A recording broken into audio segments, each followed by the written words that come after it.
Yo, what's up YouTube? What's up all the wonderful drivers out there, the fantastic passengers? You guys are welcome to the Driverpreneur channel.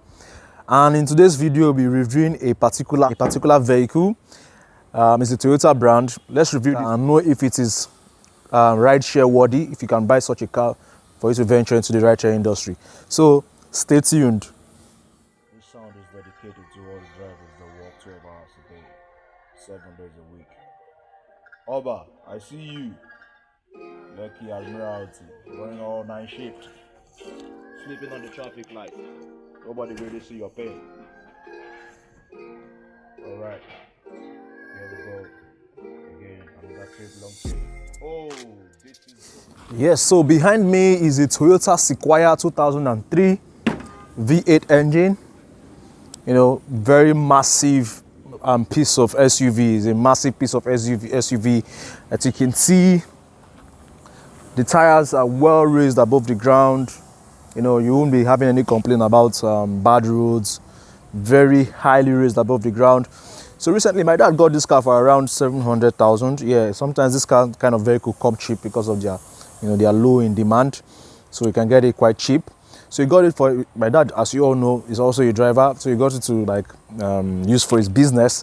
But since he got it, he's been complaining like on the fuel consumption. Before I bought the car, I actually warned him that I don't think it's a good idea for you to buy a car with such a big engine for this business. So let's check this car, check some of the features, and let me know what you think in the comment section. Can you buy such a car for the rideshare industry? For me, I've always advised everybody out there that if you want to buy a car, always make sure you keep it simple and small. Yeah, keep it simple and small. You don't want to go for something that is very complex. You want something you go for that the mechanics are everywhere, the parts are available for you to buy. So let's just take a look around this car and, you know, see some of the features, if you can actually even register this car in the rideshare industry. So it has a quite decent seats are still very okay. Oh, this one closed, so the seats are still okay. The upholstery looks still very, you know, clean and neat. I have the keys right here with me. Okay, so let's see the mileage. It has about 215,000 miles on it covered. Let's see if the radio works. Okay, the radio come on. Can we get any frequency? Okay, the radio works.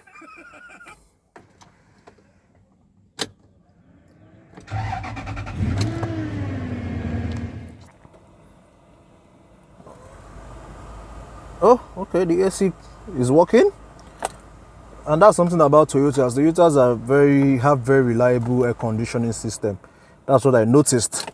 So the AC works, have good upholsteries, and then the radio and, you know, the AC works, the radio works, has good interior, everything inside is quite okay. It will pass for both the Uber and the Bolt platform, because the basic criteria is radio, AC, and then no major dents or no flaws inside. The mirrors, everything is okay. The papers are complete. It's just this armrest stuff that won't close. I think this is a small thing. I think one of the clip here is spot, so just fixing this will make this work. And it's a 3-row seat. There's a 1 row here and there's another row behind. So you can have a lot of passengers in this car. This will pass for an Uber XL category. XL is currently not here, but we don't have XL here in Nigeria yet. XL exists in Canada, United States, some part of Europe, but here in Nigeria there's no XL. So my own take on this kind of car. Let's go into the hood. Let's check the engine in this car before we conclude on if whether or not you should buy it for the rideshare industry. That's a large engine. This is a V8 4.7 liter engine. Wow. What this means is that this engine is a 4.8 liter and it has 8 cylinders. So each cylinder, as you can see, there are plugs here. There's 1, 2, 3, 4, and there's 4 right on this side too, which you definitely not get good gas mileage. This car is going to be consuming a lot of fuel, and definitely what makes you the most, and of course what makes you the most money when you drive is when you can save on fuel. So fuel is one of the biggest criteria you need to watch. How can the vehicle you use, you know, economize fuel? It's one of the biggest things you need to consider when buying a car. Of course, availability of parts, availability of technicians, not being very complicated to work on. These are the various things you need to check. So for me, this car is a no for the ride share industry. So let me just go through the basics again for you to use a car in the ride share industry. 1, the radio must be working. 2, the AC must be working. 3, it shouldn't have too much aesthetic damage, like the interior seats and all should be in a decent condition. The body too should be in decent condition. The mirrors, those basic things should be in once you're good on that, regardless of if it's an SUV, if it's a saloon car, you will definitely pass the inspection.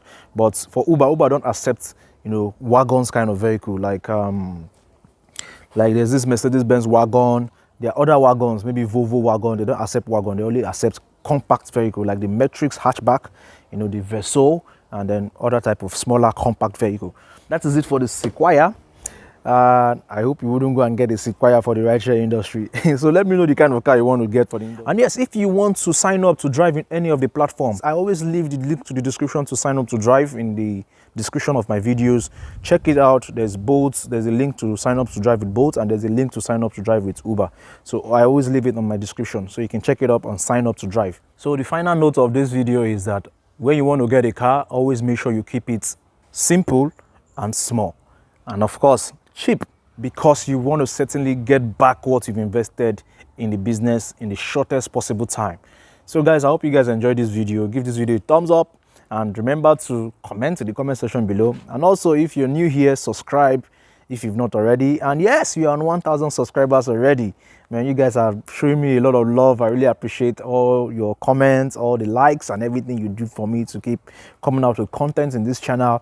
So it's from me to all you guys out there. I'm saying peace and stay safe.